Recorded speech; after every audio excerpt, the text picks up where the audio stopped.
ኢየሱስ ክርስቶስ ዘኦመ ስም ለዘይጼውኦ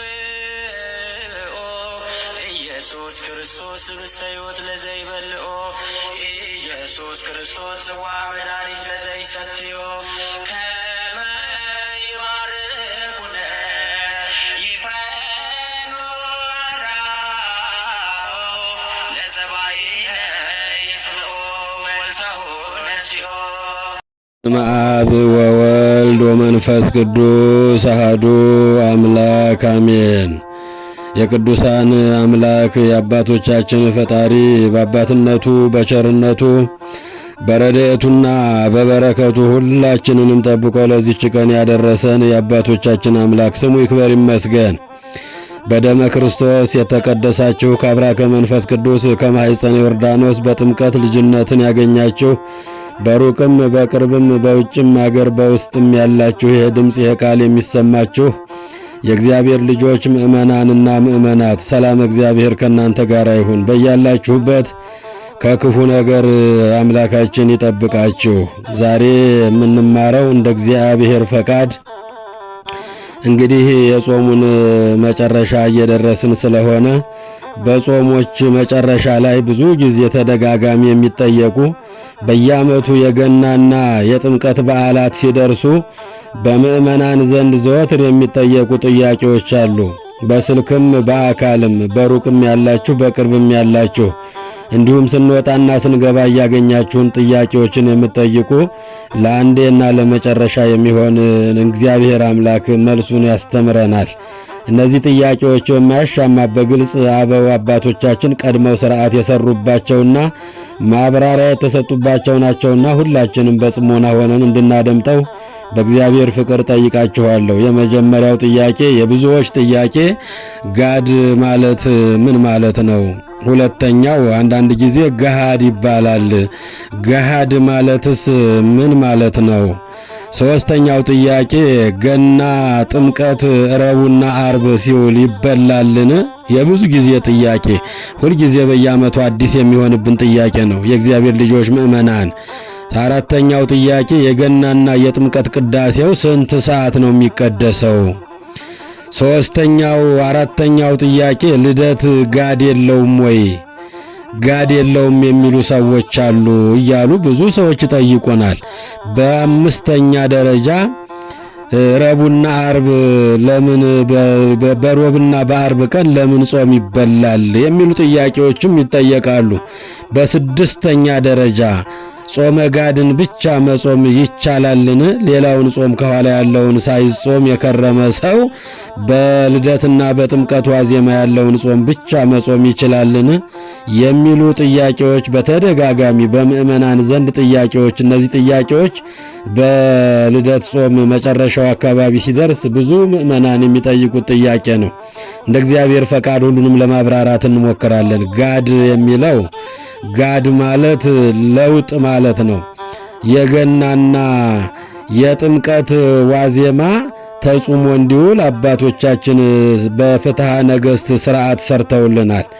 ገናና ጥምቀት ረቡዕና ዓርብ ቀን ቢውሉ እነዚያ ተገድፈው ሲበሉ ስለሚውል የዛ ልዋጭ ማለት ነው። ጋድ ማለት ለውጥ ማለት ነው። ጋድ የሚለው ቃል በታላቁ የመጽሐፍ ቅዱስ ተጽፎ የምናገኘው ቃል ነው። የእግዚአብሔር ልጆች ምእመናን በሁለተኛ ሳሙኤል ምዕራፍ 24 ላይ የምናገኘው ታሪክ አለ። ጋድ በመጽሐፍ ቅዱስ ታሪክ የሁለት ሰዎች ስም ተጠርተውበታል። የመጀመሪያው ሁለተኛ ሳሙኤል ምዕራፍ 24 ከቁጥር 1 ጀምራችሁ ስታነቡ ዳዊትን ያጽናናው፣ ዳዊትን ያበረታው፣ ዳዊትን እንዲህ አድርግ እንዲህ አታድርግ የሚለው የሚመክረው ነቢይ ነበረ። ጋድ ይባላል ስሙ። እየሰማችሁ ነው? ማን ይባላል አልኳችሁ? ጋድ ይባላል። ጋድ በመጽሐፍ ቅዱስ ተጽፎ የምናገኘው ቃል ነው። ሁለተኛው ደግሞ ጋድ የሚባለው ከእስራኤል ከ12ቱ ነገድ አንዱ ጋድ ይባላል። ይህም በመጽሐፍ ቅዱስ ተመዝግቦ የምናገኘው ቃል ነው። አሁን የምንፈልገው ግን የነዛን ሰዎች ታሪክ ሳይሆን ጋድ ማለት ምን ማለት ነው ላላችሁኝ፣ ጋድ ማለት ለውጥ ማለት ነው። የምን ለውጥ ካላችሁ ጥምቀትና ልደት ረቡዕና ዓርብ ቢውሉ በዋዜማ ተጾሞ እንዲውል አባቶቻችን በፍትሐ ነገሥት አንቀጽ 15 ላይ እንዲህ ብለው አስቀምጠዋል። በእንተ ኩሎሙ አጽዋም ወጾመ ድራረ ልደት ወጾመ ድራረ ጥምቀት። ማለትም የልደትና የጥምቀት ዋዜማ መጾም ይገባል። አንድም ከልደትና ከጥምቀት ዋዜማ ከምግብ መከልከል ይገባል ብለው አባቶቻችን ሥርዓት ሰርተውልናል። እንግዲህ አባቶቻችን ሰርተው ጨርሰዋታል። ቤተ ክርስቲያን ስንዱ እመቤት ናት። ለሁሉም ጥያቄ መልስ አላት። ማስተዋል እያቃተን ነው። የመጀመሪያው ጥያቄያችሁ ጋድ ምንድነው ላላችሁኝ፣ ጋድ ማለት የጥምቀትና የልደት ቀን ተበልቶ ስለሚውል በዋዜማው ተጾሞ እንዲውል አባቶቻችን ሥርዓት ሰርተውልናል። እሁድ ቢውል ቅዳሜ ቀን የፍስክ ነገር ሳንበላ እንውላለን። ሰኞ ልደትና ጥምቀት ሰኞ ቀን ቢውል ባጭሩ እሁድ ቀን ከጥሉላት ምግብ ከቅባት ምግቦች ተከልክለን የፍስክ ምግብ ሳንበላ የቅባት ምግቦችን ሳንመገብ ሌሎችን ምግቦች ግን ያው ሰንበት ስለማይሻር የተወሰነውን ሰዓት አርፍደን መመገብ እንችላለን። ያ ነው ጾም ማለት። የጾም ማለት ይሄ ነው። ከፍስክ ነገር ጾመን ስለምንውል ጋድ ማለት የጥምቀትና የልደት በዓል በሚውልባቸው በዋዜማቸው እንዲጾሙ ነው የተወሰነው የእግዚአብሔር ልጆች ምእመናን። ሁለተኛው ገሃድ የሚል ነው። ገሃድ ማለት መገለጥ ማለት ነው። መታየት ማለት ነው። መዳሰስ ማለት ነው። ለስም አጠራሩ ክብር ይግባውና አምላካችን ከሰማየ ሰማያት መውረዱን ከድንግል ማርያም መወለዱን በሥጋ ማርያም በምድር ላይ መታየቱን መገለጡን መዳሰሱን የምናስብበት ነው። ገሃድ ማለት መገለጥ ማለት ነው። ብርሃነ ቅዱስ አባታችን ቅዱስ ዮሐንስ በመልእክቱ አንደኛ ዮሐንስ ምዕራፍ 1 ቁጥር 3 ላይ የዲያብሎስን ሥራ ሊያፈርስ የእግዚአብሔር ልጅ በምድር ተገለጠ ይላል። ክብርና ምስጋና ለአምላካችን ይሁን። መገለጥ ማለት ነው። ገሃድ ማለት የማይታየው የማይዳሰሰው አምላክ በምድር ላይ ተገልጦ በሥጋ ማርያም ተወልዶ በኪደተ ምድሩ ምድራችንን ቀድሶ ምድራችን ላይ የተመላለሰበትን የታየ በሥጋ ማርያም በምድር ላይ መገለጡን የምናስብበት ነው። ተመልሶላችኋል? አዎ። መገለጥ ማለት በአንደኛ ዮሐንስ ምዕራፍ 1 ቁጥር 3 ላይ የዲያብሎስን ሥራ ሊያፈርስ የእግዚአብሔር ልጅ ተገለጠ፣ ጨለማውን ሊገፍልን፣ ብርሃን ሊሆነን፣ ከወደቅንበት ሊያነሳን፣ ከጠፋንበት ሊፈልገን፣ ከራቅንበት ሊያቀርበን፣ ካደፍንበት ሊያነጻን ከሰማየ ሰማያት ወደ ምድር መምጣቱን በሥጋ ማርያም መገለጡን መወለዱን መታየቱን መዳሰሱን በምድራችን ላይ የተመላለሰ ወንጌለ መንግሥት ማስተማሩን የምናስብበት ነው። ገሃድ ማለት ይሄ ነው። የእግዚአብሔር ልጆች ምእመናንና ምእመናት እንግዲህ ይሄ ሲሆን የዲያብሎስን ሥራ ሊያፈርስ የእግዚአብሔር ልጅ ተገለጠ አለ ሐዋርያው ቅዱስ ዮሐንስ አንደኛ ዮሐንስ ምዕራፍ 1 ቁጥር 3 ላይ። ብርሃነ ዓለም ቅዱስ ጳውሎስም እንዲህ ይለዋል አንደኛ ጢሞቴዎስ ምዕራፍ 3 ቁጥር 16 ላይ በሥጋ የተገለጠ በመንፈስ የጸደቀ ለመላእክት የታየ በአሕዛብ የተሰበከ በዓለም የታመነ በክብር በውዳሴ በቅዳሴ ወደ ሰማይ ያረገ ለስም አጠራሩ ክብር ይግባው አምላካችን። በሥጋ ምን አለ? የተገለጠ። ገሃድ ማለት መገለጥ ማለት ነው። እንግዲህ አባቶቻችን ይህንን ሥርዓት ሰርተውልናል። በእውነቱ አባቶቻችን በአንቀጽ 15 በፍትሐ ነገሥት አንቀጽ 15 ላይ በእንተ ኩሎሙ አጽዋም ወጾመ ድራረ ልደት ወጾመ ድራረ ጥምቀት ማለትም የልደትና የጥምቀት ዋዜማ መጾም ይገባል። አንድም ከልደት ከጥምቀት በፊት ያለውን ቀን ዋዜማውን ከምግብ መከልከል ይገባል። የሚቆርቡ ሰዎች ሳይበሉ ያድራሉ። ቅዳሴው በመንፈቀ ሌሊት ነው። አባቶቻችን ሥርዓቱን ሰርተውታል። በመንፈቀ ሌሊት የማይቆርቡ ሰዎች የሚቆርቡ ሰዎች ሳይበሉ ያድራሉ። ቅዳሴው በመንፈቀ ሌሊት ስለሆነ የማይቆርቡ ሰዎች ደግሞ እስከ ማታ ጾመው ማታ ላይ ይበላሉ ማለት ነው። ቅዳሜና እሁድ ቢውል እንኳን ከፍስግ ምግቦች ጾመን እንውላለን ማለት ነው። ዋዜማው ቅዳሜም ዋለ እሁድም ዋለ ከፍስግ ነገር ተቆጥበን ሌላዎችን ምግቦች ተመግበን የምንውልበት ቀን ነው። ለውጥ ነው። ጋድ ማለት የመጀመሪያው ለውጥ፣ ገሃድ ማለት መገለጥ ማለት ነው። የእግዚአብሔር ልጆች ምእመናንና ምእመናት እንግዲህ ይሄ ሁልጊዜ በየዓመቱ የገናና የጥምቀት በዓላት ሲደርሱ በምእመናን ዘንድ ዘወትር የሚጠየቁ ጥያቄዎች ስለሆኑ እነዚህን ጥያቄዎች ለማብራራት እየሞከርን ነው። ገናና ጥምቀት አርብና ረቡዕ ቢውሉ ይበላል ወይስ ይጾማሉ የሚል ጥያቄ ብዙ ጊዜ ምእመናን በተለይ እናቶቻችን እህቶቻችን ይጠይቃሉ። ገናና ጥምቀት አርብና ረቡዕ ቢውሉ ይበላሉ ወይስ ይጾማሉ እያላችሁ ትጠይቃላችሁ። አጭርና ቋሚ መልስ ለዘወትር እንዲሆናችሁ አርብም ዋለ ረቡዕም ዋለ ከዘጠኙ አበይት በዓላት አንዱና ዋናው ስለሆነ ልደቱም ጥምቀቱም የከበረ በዓል ስለሆነ በእውነቱ የሚበሉ ይሻራል። የረቡዕና የአርብ ጾም በዚያች ቀን ተሽራ ትውላለች። በዋዜማው የምንጾመው ለውጥ ነው። እየሰማችሁ ነው? ለውጥ ነው። እንግዲህ አምላካችን ሲወለድ ሰማይና ምድር ሁሉ ተደስተዋል። በሰማይ ያሉ መላእክት፣ በምድር ያሉ ፍጥረታት ሁሉ ተደስተዋል። እንስሳት ሳይቀር ዮም ተወልደ ቤዛ ኩሉ ዓለም፣ ዮም ተወልደ መድኃኔ ዓለም እያሉ እንስሳት፣ አራዊት ሁሉ ደስታቸውን ገልጠዋል። የእግዚአብሔር ልጆች የሰማይ መላእክትም ደስታቸውን ገልጠዋል። ስብሐት ለእግዚአብሔር በሰማያት ወሰላም በምድር ስምረቱ ለሰብ ብለው ሰውና መላእክት ለዝማሬ የቆሙበት ቀን ነው። ሰማይና ምድር ሁሉ የተደሰቱበት ከዘጠኙ አበይት በዓላት አንዱ ዓመተ ምሕረት ዓመተ በረከት የታወጀበት የመርገም ጨርቃችን የተቀደደበት የኃጢአት ፋይላችን የተዘጋበት ሰማይና ምድር የታረቀበት ሰውና እግዚአብሔር የተገናኙበት ሰውና መላእክት በአንድነት ለዝማሬ የቆሙበት ስለሆነ በልደት ቀን ማዘን አይገባም፣ መጾም አይገባም። ዓርብም ረቡዕ ቢሆኑ ተሽረው በፍስክ በደስታ በዝማሬ እየበላን እየጠጣን የምናሳልፍበት ቀን ነው።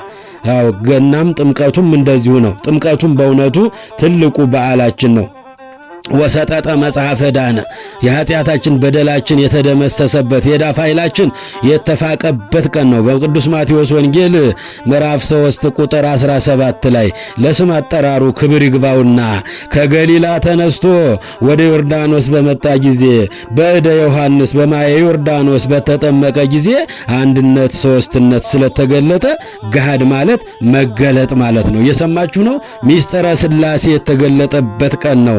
ዝንቱ ውእቱ ወልደ ዘአፈቅር የምወልደው ልጄ ይህ ነው ወሎቱ ስምዕዎ እርሱን ስሙት።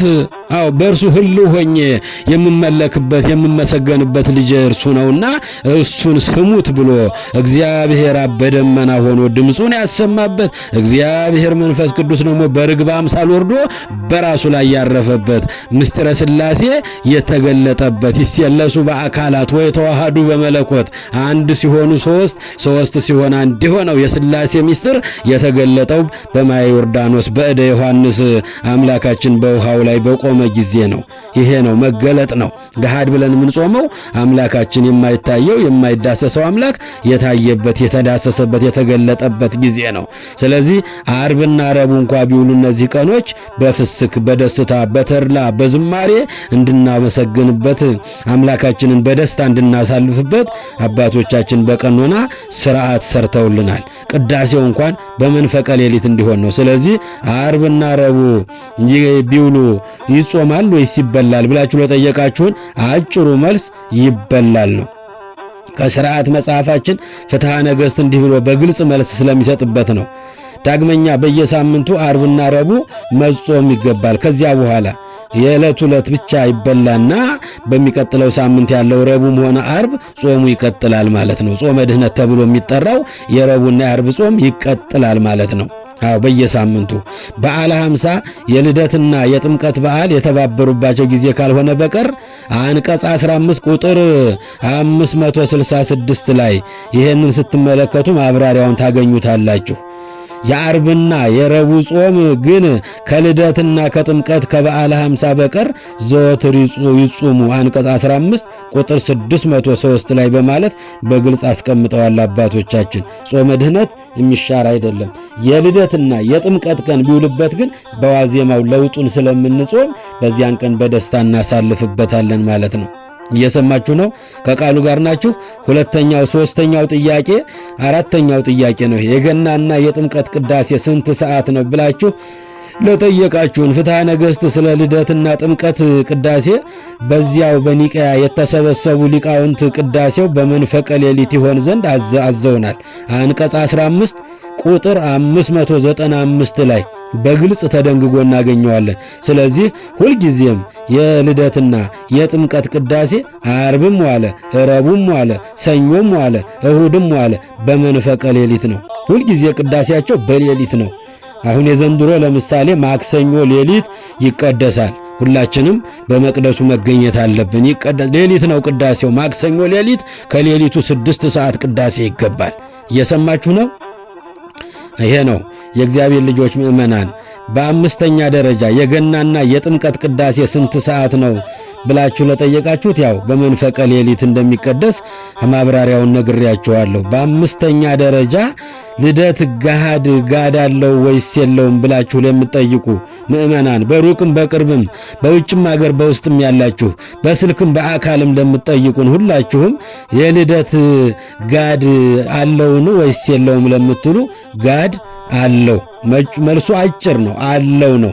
አዎ የልደት ዋዜማ የጥምቀት ዋዜማ ጾመ ገሃድ ብለን ከሰባቱ አጽዋማት አባቶቻችን የደነገጉት አንድ ተብሎ የሚጠራው ረቡዕና ዓርብ ከሰባቱ አጽዋማት አንድ ተብሎ እንደሚጠራ የልደትና የጥምቀት ገሃድ አንድ ተብሎ ከሰባቱ አንድ ተብሎ የሚጠራው የጾም ስርዓት ነው። አባቶቻችን አስቀምጠውልናል። የስርዓት መጽሐፋችን የሆነው ፍትሐ ነገሥት የልደትና የጥምቀት በዓላት ገሃድ አላቸው።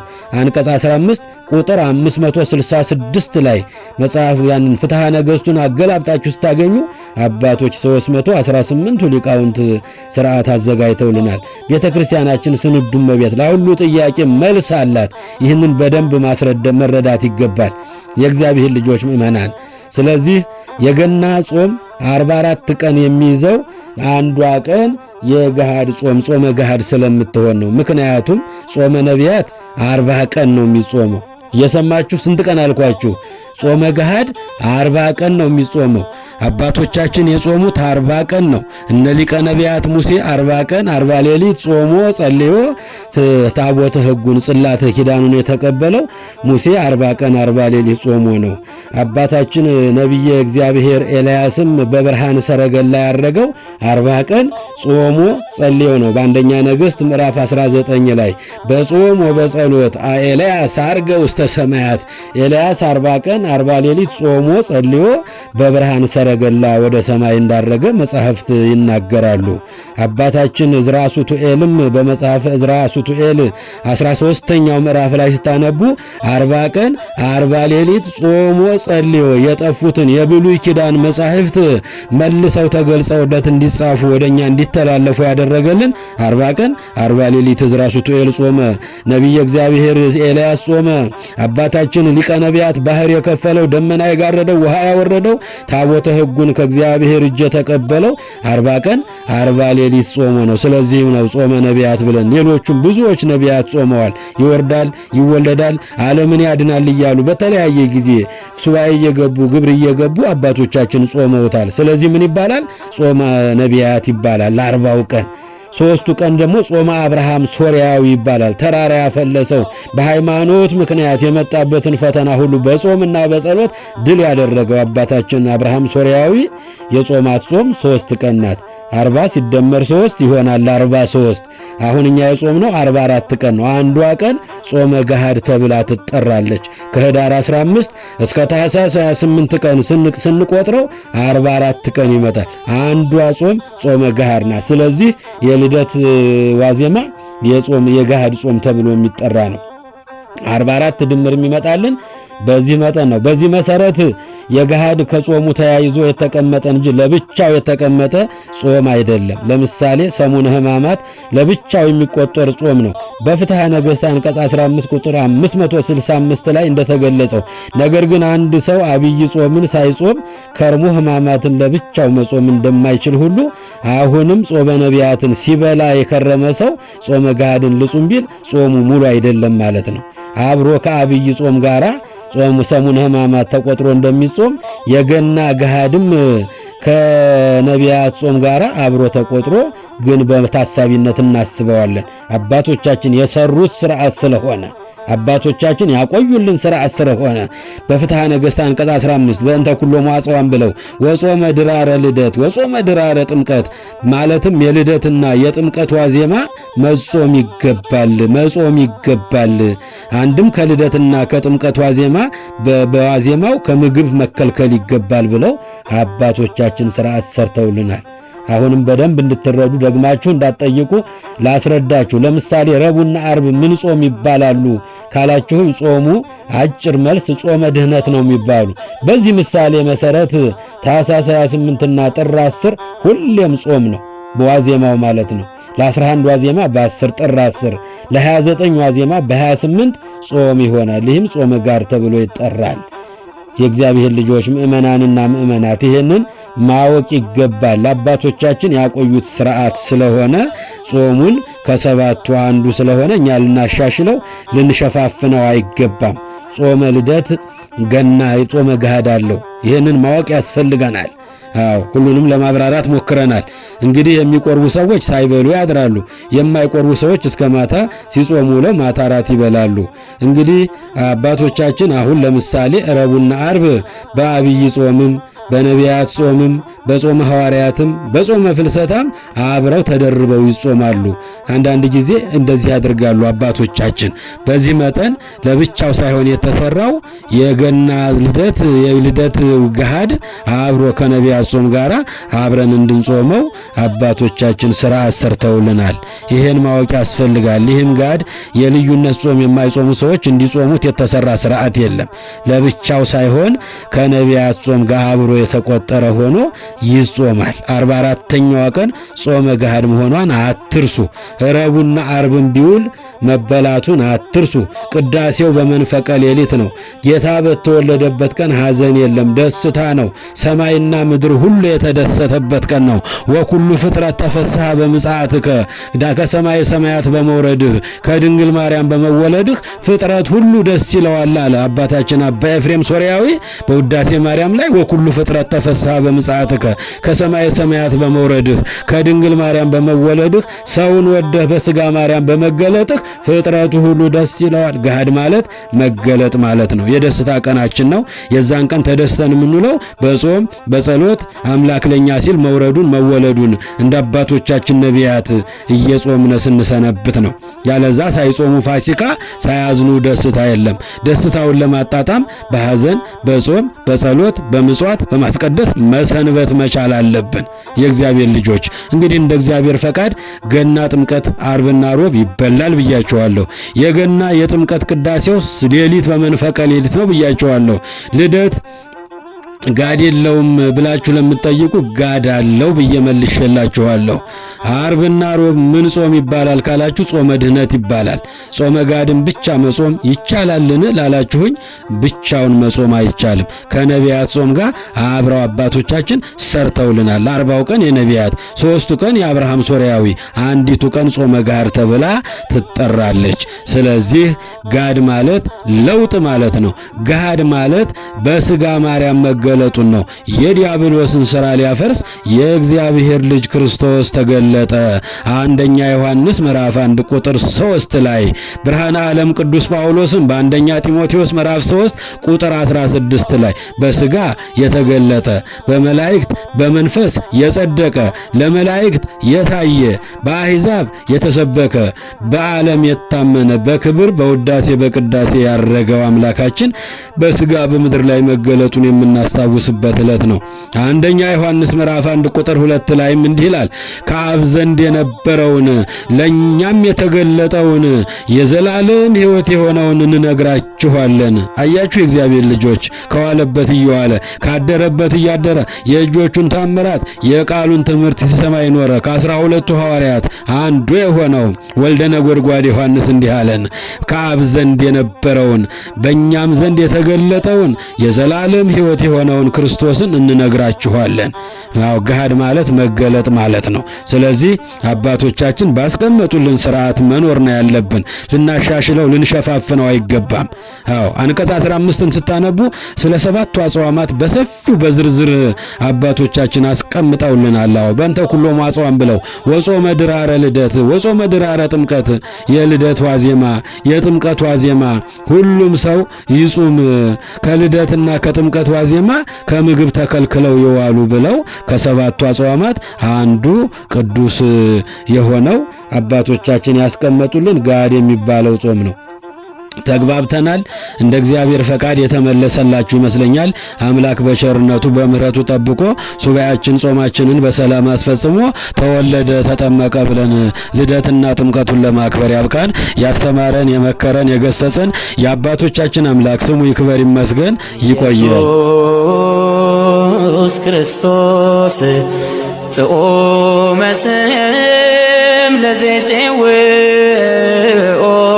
ኢየሱስ ክርስቶስ ህብስተ ሕይወት ለዘይበልዖ ኢየሱስ ክርስቶስ ጽዋ መድኃኒት ለዘይሰትዮ ከመ ይባርኩነ ይፈኑ አርዳኦ ለጸባኢነ ይጽብኦ ወልተሁ ነሲኦ